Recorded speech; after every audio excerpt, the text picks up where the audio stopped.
Good morning. This week is Parshas Naso. It's leading up till Matan Torah.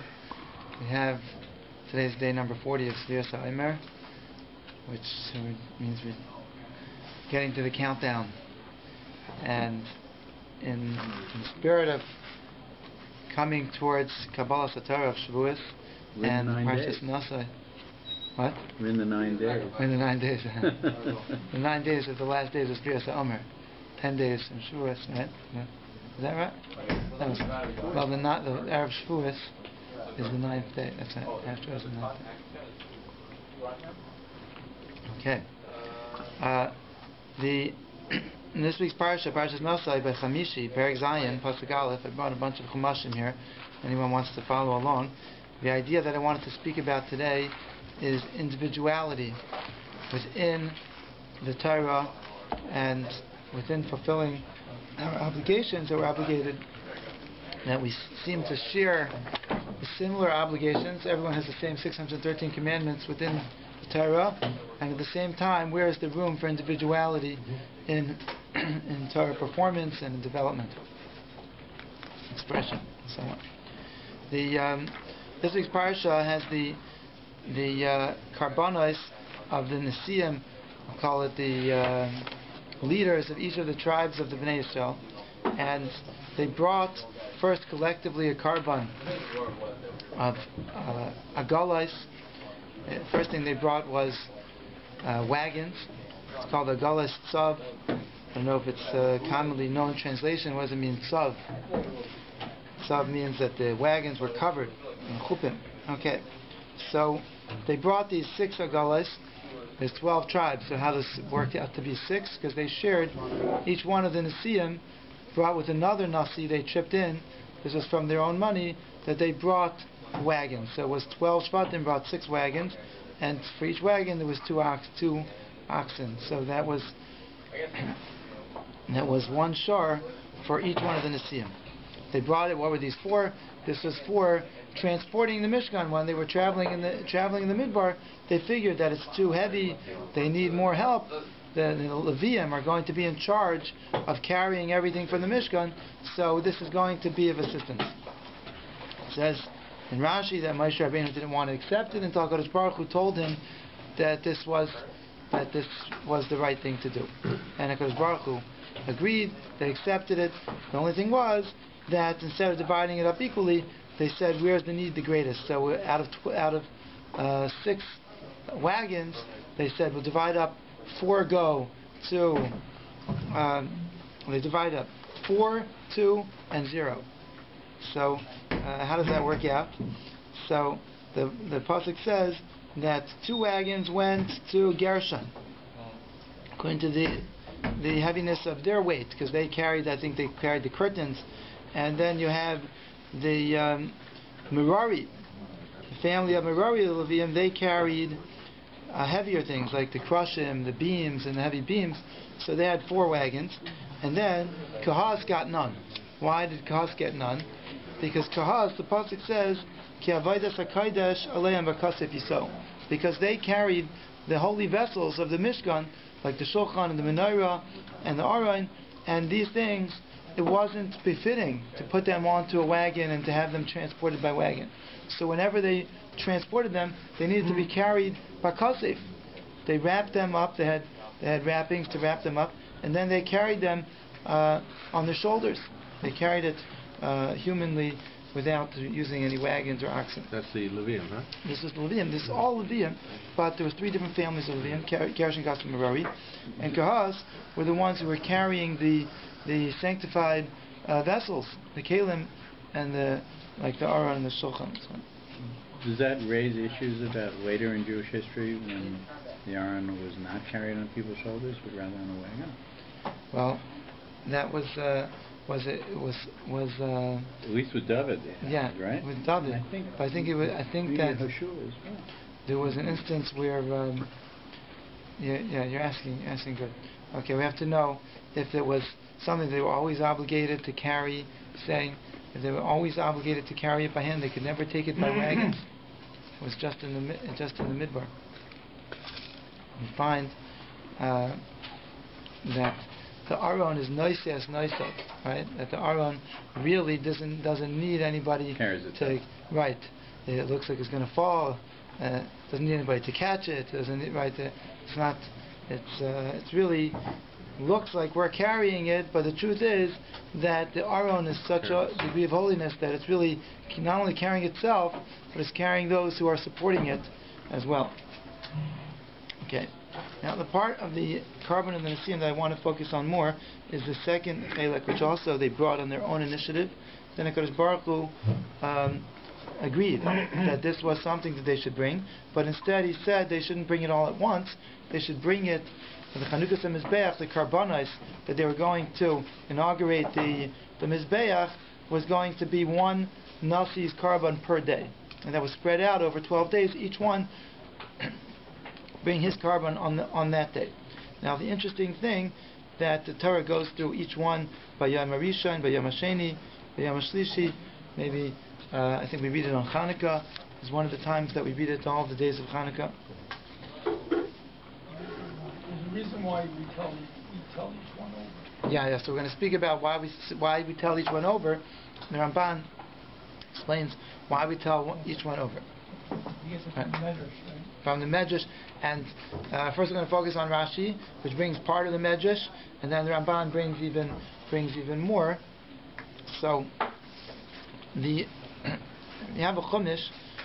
Rashi brings that it says in the pasuk the same. The interesting thing is part of what Zale's bringing up is that why should the Torah go through each one separately? It could have said one of them. Or said they all brought the following because they all brought the same thing, and the Chumash explains what they brought, and then the next one by Yom HaSheni, and it says again what he brought, and Yom HaShlishi again, but it's the same list. It's the same exact list of items that they brought each one. So why does the Torah go at length to go over each one again? Okay, now. Part of what I wanted to see inside here is Rashi, which Rashi explains on Bayam HaSheni, on the Pasuk Yilches, Perek Zayin Pasuk Yilches, and when it gets to the second one. So the order of the way they brought it was divided according to the Degalim. So the way first was Yehuda, and then together with Yehuda was Yisachar and Zvulun, and then that was the first 3 days. Then afterwards went Ruvain and his, and so on. And that's how it was divided up. So, there's an interesting thing by Yom HaSheni. Rashi understands that, it's based on a Medrash, that the second day was Nisan ben Suar. Right? The pasuk says it was Nisan ben Suar, the Nasi of Yisachar. Here it says something different than it says by all the other Nesiim. In pasuk Yotes, the pasuk says, Hikriv es karbonai. It doesn't say that lashon of hikriv by any of the other of the Nesiim. If you look, it doesn't say that. It says what was the karbonai, and his carbon was the following. But here it says hikriv es karbonai. He brought clothes. He was makrav his carbon. Not only that, the pasuk repeats it again. Rashi makes note of this that pasuk Yotes it says hikriv, and then again in pasuk Yotes it says hikriv. Yom HaSheni, Hikriv Nesalav and Sur Nesi Yisachar. Then again, Yotes, Hikriv is Karbonot. So we have two questions here. The first question is, why does it say, especially by Nisan ben Suar, this lashon of Hikriv? And secondly, why does it repeat the lashon that it says twice that he was makriv, he brought close this carbon? Interesting is that the second time that it's said in the pasuk Yotes, it says without the yud. And the first time it says hikriv with the yud, lamale, and then the second time it says hikriv without a yud. Hikriv could be read as hakrev. Hakrev is lashon tzivoy, which means that is instructed, come close, draw close, bring forth. And this is what Rashi is going to explain. Okay, so we look at pasuk Yotes, Rashi. It's on page 397, top line in Rashi. It says like this: Hikriv is karbonai. Why does it say this lashon of hikriv by the Shevet of Yisachar that it doesn't say by any of the other Shvatim? So the answer is, Lefisha ba Reuven v'Ir v'Amar. Reuven came and complained. Now we mentioned that Reuven was on day number 4. So the first day was Yehuda, and then those who were with him in his degel, Yisachar and Zvulun. After the first day, so Reuven came and he complained, and he said, Achar shekadmani Yehuda. After Yehuda, my younger brother came before me. Yehuda Achi. Akiv ani Acharav. I'm going to go. I'm going to be second. I'm going to bring after him. Somewhat of an insult. Amar lai Moshe. So Moshe said that I want you to know that this is divine. Mi pi agvura nemar li sheyakiv sheyakivu keseder masan lediglayim. So HaKadosh Baruch Hu instructed that this should be the order, and therefore we're not putting you second because I decided, or Yehuda decided to take the lead. But HaKadosh Baruch Hu said that it should go according to the Seder Masa'an and Yehuda's Masa, his degel of traveling, they travel first. Okay. Apparently there is some amount of Reuven going second, but at the same time there was nothing to complain about because this is where HaKadosh Baruch Hu instructed, so that's what's going to happen. But what why is it? Hikriv? What? How does he connect that to Hikriv? Okay, this doesn't answer the question yet. So how does it say Hikriv? So says Rashi, L'kach Amar Hakrev es Karbanai V'chasar Yud. Hikriv without a Yud is Chasar Yud. Shu Mashma Hakrev Lashon Tzivoy. Lashon Tzivoy that he's being instructed to bring. Shemi Pia Gvura Nistave Hakrev. Meaning, on the second day was when this dispute took place. On the second day, now is the question, wait a second. Reuven didn't go first, but now who's going to go next? So now Moshe Rabbeinu is saying, HaKadosh Baruch Hu's Mitzaveh, Nisanel, Ben Suar from Nasi Yisachar, he should be Makriv next. So that's Lashon Tzivoy, that he's telling him, go forth, and it shouldn't be Reuven, it should be Shevi. How do you understand? How do Hikriv or Hakrev es Korbanai? It should be Hakrev es Korban Chem or Korban. No, you're right. It should be your Korban, not right. his Korban. If it would be, it was seems Savoy, it'd be your Korban. Right. So it shouldn't say he brought his Korban. That doesn't fit in as Karbano. I think that this is a drasha that's from the fact that it's not spelled with the mole Hakrev. So in other words, what you're pointing out is that it's not in the pshat of the pasuk. When you read the pasuk, you won't see a lashon tzivoy, and it's not pronounced that way, but it is spelled that way. So it's a drasha. It's a drasha from the Medrash that this was something going on, a conversation going on at the time. Amahu hikriv shnei. Then why does it say it 2 times? Why does it say 2 times this lashon? There were 2 reasons why Yisachar got to bring second to all the Shvatim. Where does it say 2 times? Well, 1 time in Pasuk Yud Ches, Vayem Hasheni Hikriv Nisanel Ben Tzuar. Okay, and then another time in Pasuk Yud Ches Hikriv Es Karbana. So why does it say it 2 times? Achas Shayu Yodim Batara. The first, there are 2 merits why they got to go so early in the number of the Shvatim. The first reason is because of their scholarship in Torah. Achas Shayu Yodim Batara. Shenemar Mivnei Yisachar Yoidei Bina Leitim. They, and the understanding of the times of the how to calculate the calendar of the Jewish calendar through the Torah. The second reason why they went first is because the whole thing, says Rashi, was their idea. Was Shevet Yisachar's idea. Nisanel ben Tzuar gave the idea, gave the Eitzah to all of the Nesiim, Lisnadev Karbanas Alalu. For that reason. Okay, so I think it's a Medrash. Rashi is quoting a Midrashim here, and now Rashi is going to say a lengthy explanation of why each one of the things was brought from from Reb Moshe Darshan, from one of his Rabbi and Reb Moshe Darshan. Now, he says, "V'seidish Reb Moshe Darshan matzasi," and he brings from a Sifri, and apparently Reb Moshe Darshan broke it down maybe somewhat more clearly than the Sifri, but is quoting from Reb Pinchas ben Yair in the Sifri. Now, what the Ramban points out is that even though Rashi only brings for this one Nasi, actually the Medrash gives significance to each one of the Nesiim, what the Kavanas in each thing that they brought was, and the Medrash finds a separate significance in each one of them. So, what the Ramban points out, it could be it's a machlekes in Midrashim, this I don't know, because the Ramban says that from Rashi it seems like the idea was primarily from one of the Shvatim, from Nisan ben Sur, from the Nasi of Shevi Yisachar. But the Ramban says that they all had the same idea. And because Baruch Hu told them that instead of everyone bringing on the same day, they should bring it each one on their own day, and they should divide it up according to this order of the way they traveled. But maybe you know this, that the way that Klal Yisrael traveled was actually something that was indicated many years earlier when Yaakov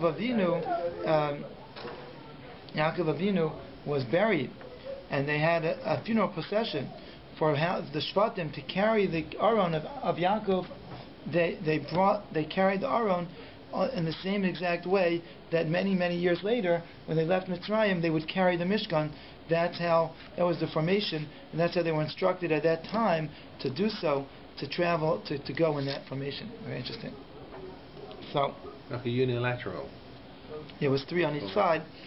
The only thing is, when they were carrying the Aron of Yaakov Avinu, it wouldn't work so well if like 3 traveled, and then another 3 traveled, another 3 traveled, because then you have only one person holding one side of the Aron being held. The other side might fall down. But here, when they were traveling, they weren't traveling holding on to the Aron. They had 3 travel, and then another 3, and then another 3, and the Aron traveled first to Shevi Yehuda, and then I think it was the Aron second. So, okay. Anyway, so getting back to us, a very interesting significance that we see in the Kavanos, and that's part of what we're going to focus on, is the importance of, even with the uniformity of everything that they brought being the same as each other, but the individuality of the uniqueness of each one having his own kavana that they put into their korban, the significance of why it is this number of the amount of silver talents that the bowl or the spoon weighed, and this amount of soles for the mincha, and this amount of animals for the karbanos, and so on. Each one had his own kavanos, and the Ramban says that as such, each one is given their own significance.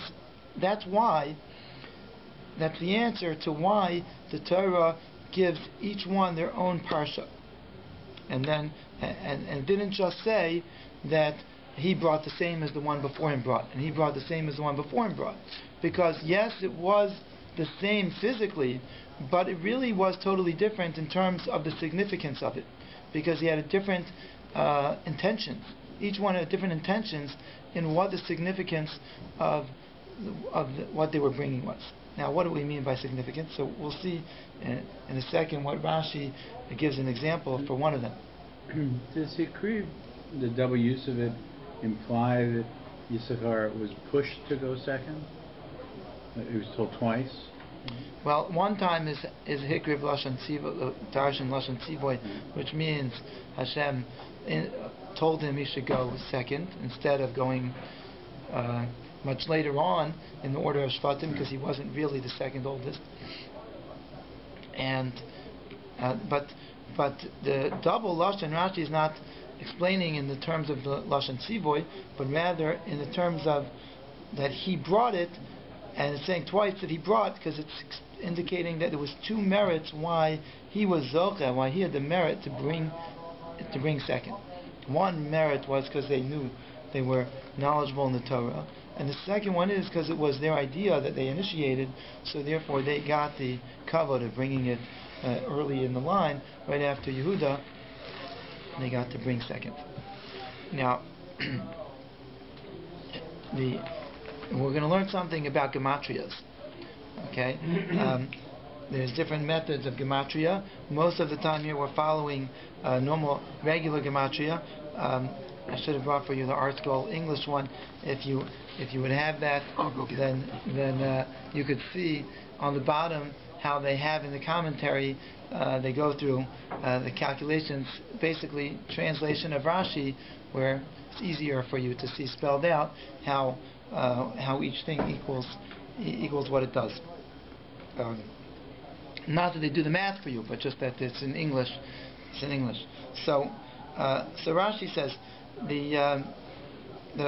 let's take for the first thing is he brought a karas kesef achas. Okay, so that's one bowl of silver. Shloshim umeya mishkala. It weighed 130 shkalim of shikli hakodesh. The shkalim, holy shkalim. I can't tell you exactly how much that weighs. Okay, it is 1/25 of at least in value of a golden shekel, but Tosa says in BaMidbar that it wasn't just because it was gold and this one was silver that it was worth the 1/25, but it was actually the golden one was thicker than the silver one. And anyway, it's an interesting discussion in and of itself, the value and which one was how much it weighed and which one was the one that was standard, another one fluctuated and so on. But there was something called shikli hakodesh. That's what they used at the time in the Torah, and there was 170 of these that measured this bowl, this silver bowl. Okay. Besides that, they also brought. Did I say the wrong number? 130. Okay. Thank you. I'm going to give this out to tell you what page it's on. Okay. So we're right by Chamishi.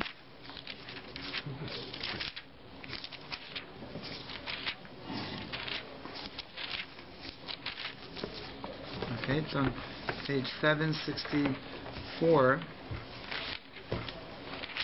The part that I was going to focus on is in the bottom of 767, in the second column, where it says the numerical value. Here.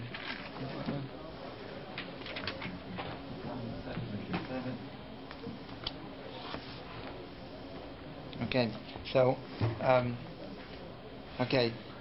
you follow in English. That's fine. I'll say it in the Lashon HaKodesh.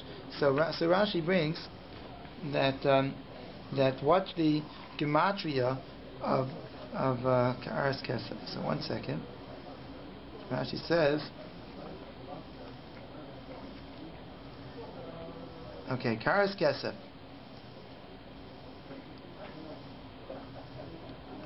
Okay, one thing I mentioned before is that it was the idea of Naso ben Sur, and you asked what's the source. So this Rashi didn't read it properly before. That Rashi is actually quoting the source for that is from the Sifri. Rashi says, "The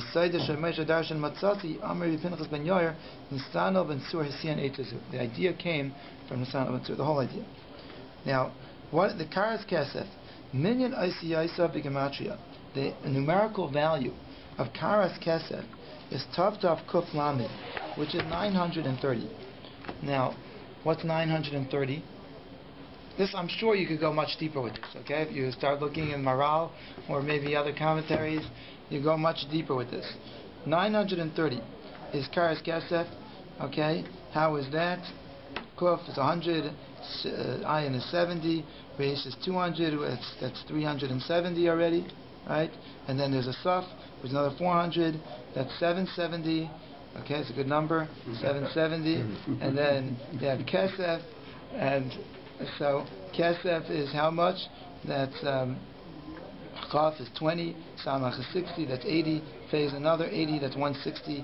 So you have 770 plus 160. Okay, so how much is that? That's 930. 930. 930. 770, 160. 150? 160. 160. 770 and 160 because Karas is 770, Kesef is 160. Okay, so that comes out to be 930. What's 930? Kineged Shnaisav Shel Adam Harishon. That equals the number of years that Adam Harishon lived. Adam Harishon lived 930 years. Now, okay, so in other words, it's a remez to Adam Harishon in the carbon that's being brought on the day of the inauguration of the Mizbeach and the Mishkan. The next thing was that that just doesn't say, that's just the numerical value of the word Karas Kesef, a silver bowl. But how much did it weigh?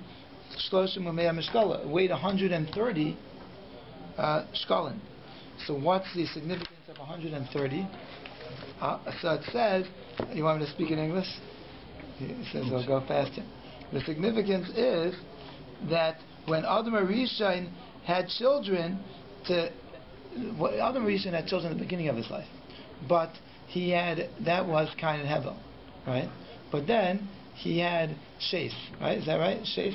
So Shais was 130 years later. To Al Shem Shekhem, it told us the Kiyum Ha'olam Ben Meo Shloshim Shana Haya. Okay, is that right? That was Shais, I believe so. Yeah. Okay. Shenemar Vayechi Adam Shloshim Meo Shana Vayola B'Dmusai Tzalmoi. Okay, so when he was 130 years old, that's when he had children that would continue to build the Wasn't that world. after 130 years after separation? Yeah, that's when they got back 130 together. Years old. Right, there's a story of how it came about, but he was 130 years old at that time. I thought he had his children, then he had 130 years separation from. Right, but that he had his children at the beginning of his life. That was the beginning of his life because. What I'm saying is, Shais came 130 years after his children were born, not when he was 130 years old. Oh, it wasn't. I don't think so. Down to Rashi. Let's see. Look up the pasuk that Rashi is bringing. The pasuk that Rashi is bringing is later in Parshas Bereshis when it goes through the Seder HaDaras According to the mistranslation here, it says when Adam was 130. It says he was 130 years old when Shais was born? Yeah, okay. Stand corrected, thank you. So, No, you said correctly.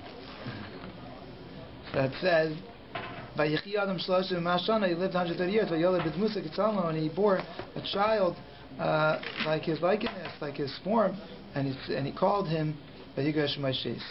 Okay? And then he called him Shais.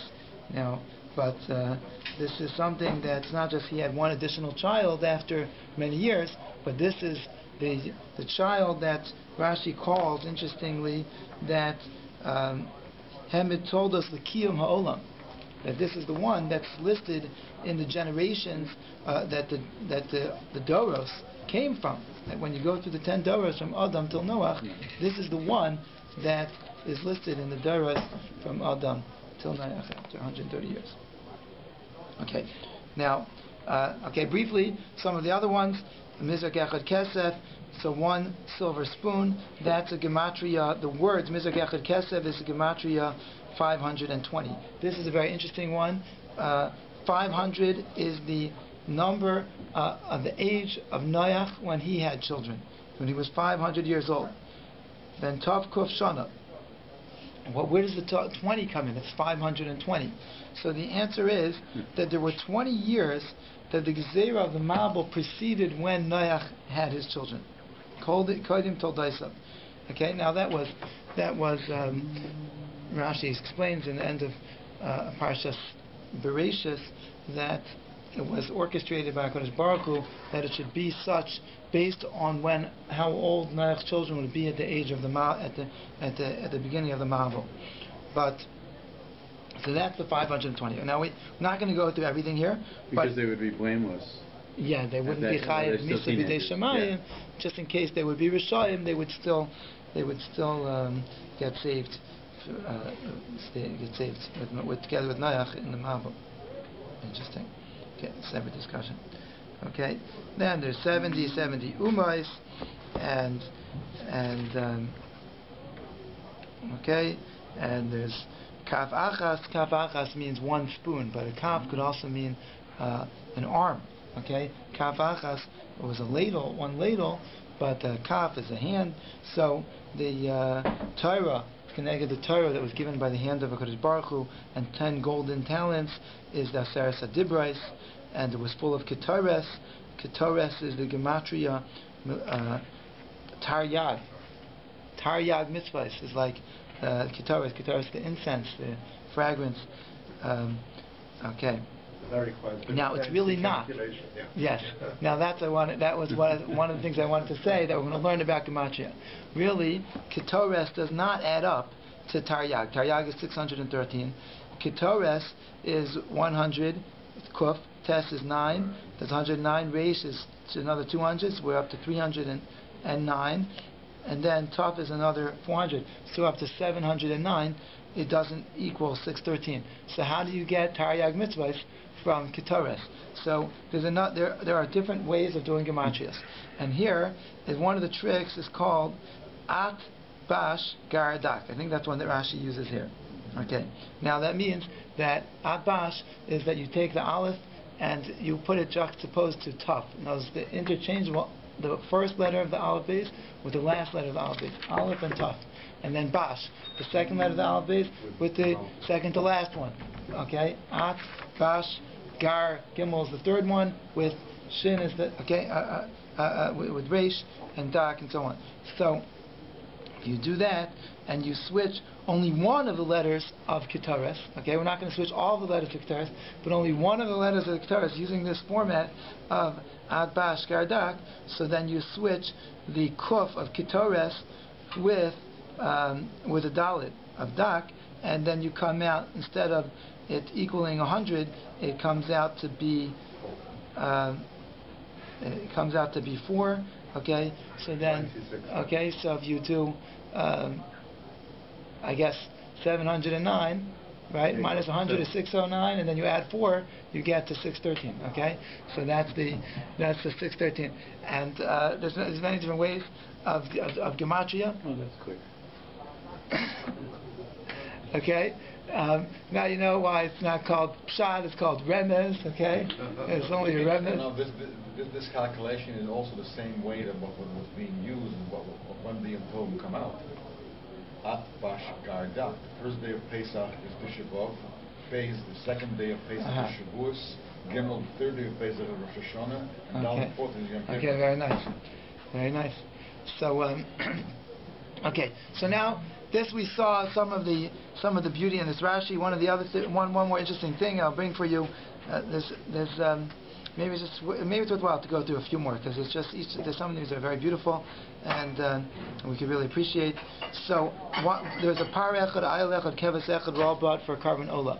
So the par is connected Avram Avinu. Avram Avinu, it says vayikach ben bakar, that he served his guests. Avram was the Amud HaChesed. He served his guests ben bakar. So that's the par echad. Ayel echad. Yitzchak. Yitzchak was on Akedah. Yitzchak. So Yitzchak, it says an ayil by Yitzchak. But Yikach is an ayil. The ayil was brought on the altar instead of Yitzchak. And then Keves Echad, it says by Yaakov Avinu. Where do we find Keves? By Yaakov Avinu. This one's very interesting. Kineged Yaakov. Vakvosim Hifrid Yaakov. It says by Yaakov that Yaakov separated the kvasim. He separated the sheep. Where does it say he separated the sheep? By Lavan. When he all these years he never got paid anything from Lavan, he said now it's time that it's time for him to get paid something, and Lavan made this arrangement that and they came to this agreement that he's going to get all of the spotted and speckled sheep, and this is saying that he separated any sheep that were spotted and speckled, he separated them apart, and then they went in front of the flock. And that way, the rest of the sheep saw these spotted and speckled sheep that were separated and going in front of them. And when they conceived more sheep, they were looking at they had seen these sheep, they had the image of these sheep in their mind, and they had spotted and speckled sheep because of that.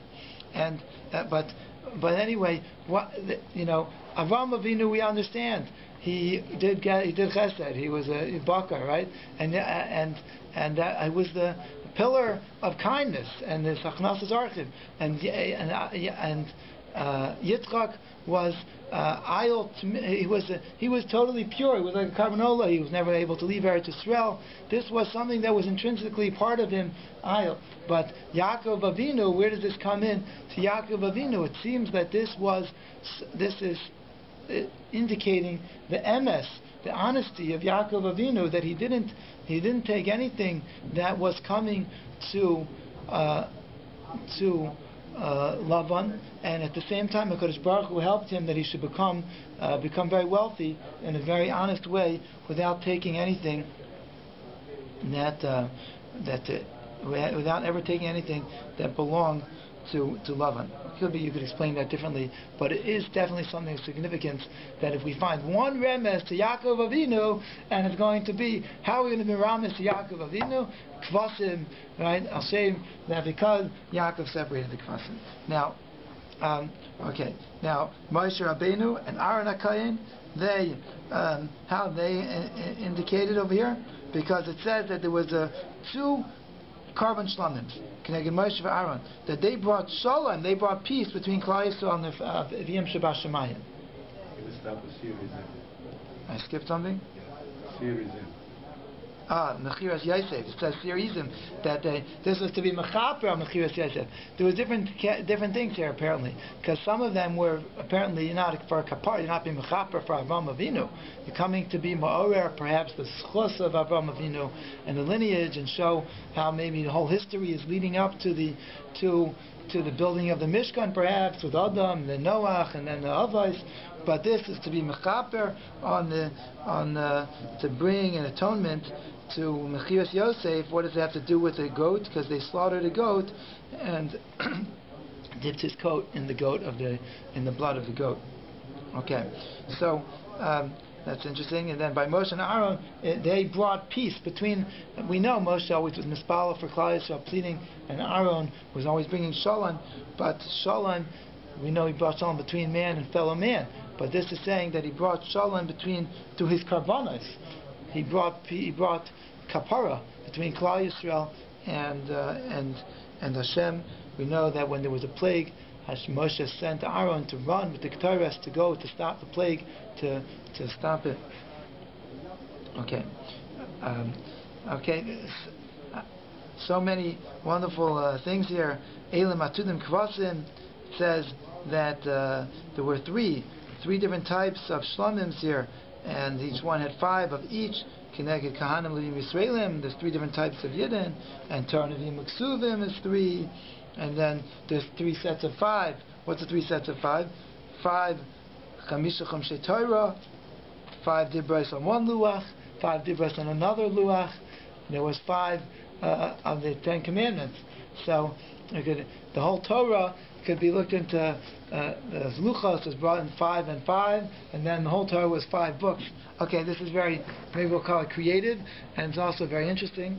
But not only was this for Nathanael ben Suar, but this was his kavanas. What the Ramban's bring from the Medrash is that each one of them had their kavanas. So,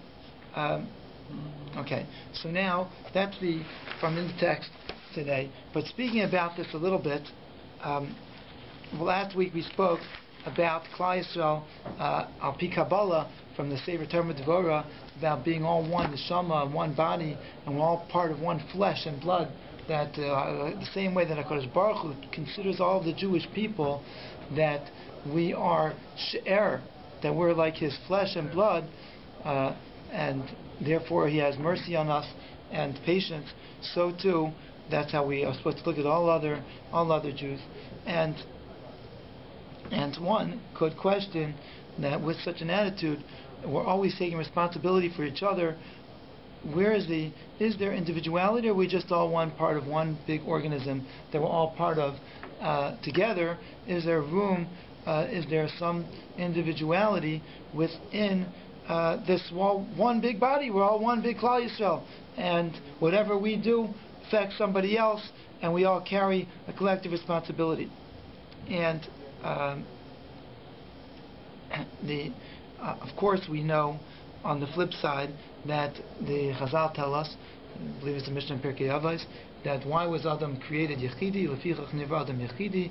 Adam was created alone, single, because Kadosh Baruch Hu wanted to teach us that this lesson that every single person is the world was created for him individually. That each person is unique and an individual. That the whole world is worthwhile and is created for him.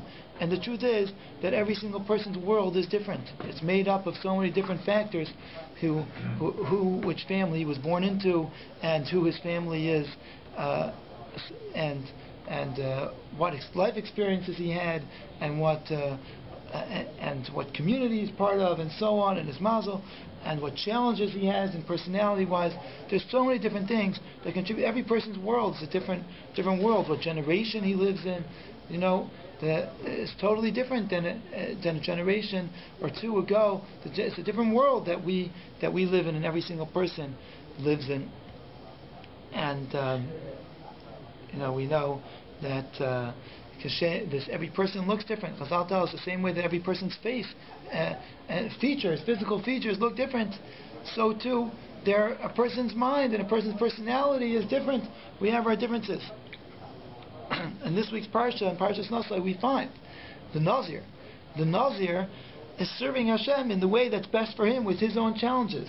He's taking on something that he's not obligated to take on, but he finds his own challenges of kedusha, of sanctity, and let's call it, whether it be self-control or whatever it is, that he's going to an extreme, and to appreciate that he's going to separate from this physical indulgence and pleasures because of his own personality.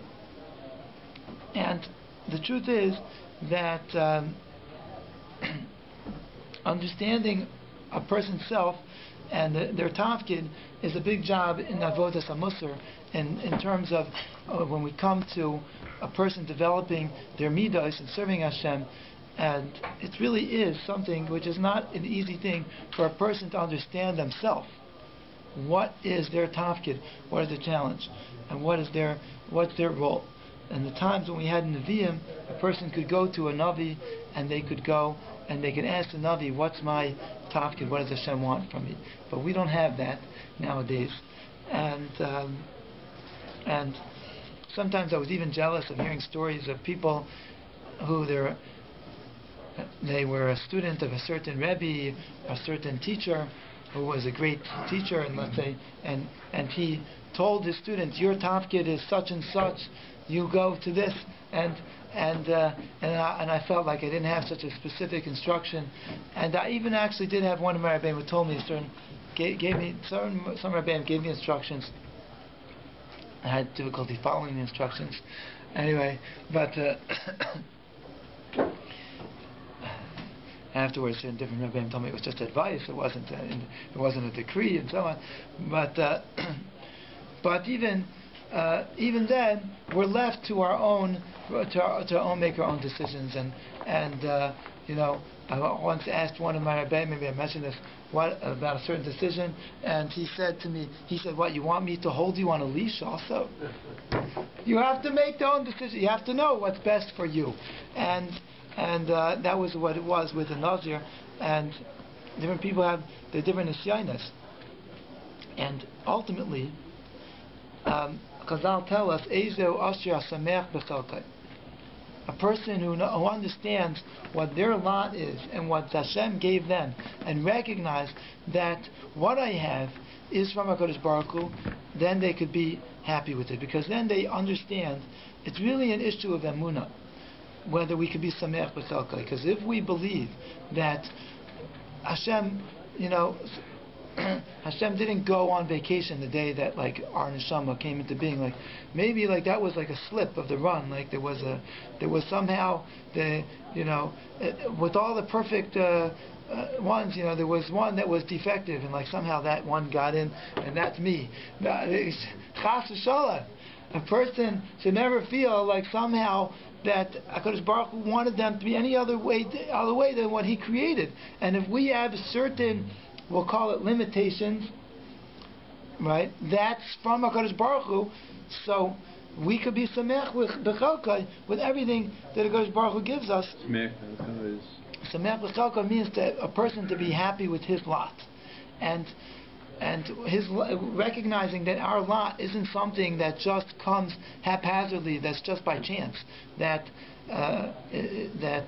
up to mikra of chance, but it's something that comes everything in a person's life, not just what we were born in, our personality, not just the family that we were put into. Not only that is something that's divine, but everything that happens to us in our life is something that is given to us from HaKadosh Baruch Hu, that's hashgacha pratis, that's something that's orchestrated as a way of Hashem caring for us. So then we could be like Chazal say, b'chol ma'idecha, b'chol midah, with every measure that HaKadosh Baruch Hu measures out to us, we could love Him. And the reason is because our role in life is to excel within the individual nisyonos, trials and challenges that HaKadosh Baruch Hu gives us. So it's specifically through the Torah and through the fulfillment of the mitzvahs, which seems like on one hand it's a straitjacket, that everyone's supposed to perform the same mitzvahs. It's through that we reach our individuality. Why? Because when Reuven or Shimon or Levi or Yehuda tries to fulfill their obligations to Hashem in totality with their whole being is different than somebody else's being, and their challenges in performing it is different, and the way they could do it, in their kavanos, their intentions are going to be different, and that's the lesson that we're learning in this week's parsha. That externally may be the same, but in the essence of it, it's really different. All of their kavanos, they look the same, but in essence, everyone was totally different because they had different intentions. And therefore, when I come to serve Hashem with my own talents and with my own mind, it might look the same, like I'm davening the same words as someone else is davening. But the feeling that I put into it, the emotion, when I'm studying the same Blad Gemara, but I understand it through the prism of my understanding, that's a different Gemara than somebody else's Torah. I think perhaps you can say that the emotion may be different, but the intent is the same. The intent is for every one of us is to do what Hashem. For sure, everyone else. That's the intent. The intent is for us to be an Eved Hashem, to do the will of Hashem. The emotion, how we get to that intent. Right. The significance. I mean, the significance of how we're serving Hashem. Right. Exactly. And that is something that we could find who we are based on how we are fulfilling the mitzvahs of Hashem. If we see that our challenges, where we fall short, is in such and such a area, or where we excel in such an area of avodas Hashem, that's how we can learn where it is that we can focus on developing and excelling in, and really learn who we are. And that could be, and this is what I want to end, that is really true individuality. True individuality is that a person's self is different than somebody else's self. Going out there and finding something external that we can adopt and say, look, because I took on this and this practice that this and this group has and I identify with that, that's not real individuality. That's totally external. But real individuality is that a person could tap into who am I, and I am deep. I'm a person who's deep. And my self is different than somebody else's self. And when we develop ourself, when we develop that pnimius, that's the real individuality. And that's what's being expressed in this week's parsha through externally all the same, but in the pnimius of what the significance of it was totally different. And we should all be zocheh, that we should all come together as one unit, one body, all of Klal Yisrael collect the Torah, collectively to accept the Torah, and at the same time, every single person has their own Matan Torah, their own significance, their own way of serving Hashem, and what it means to them.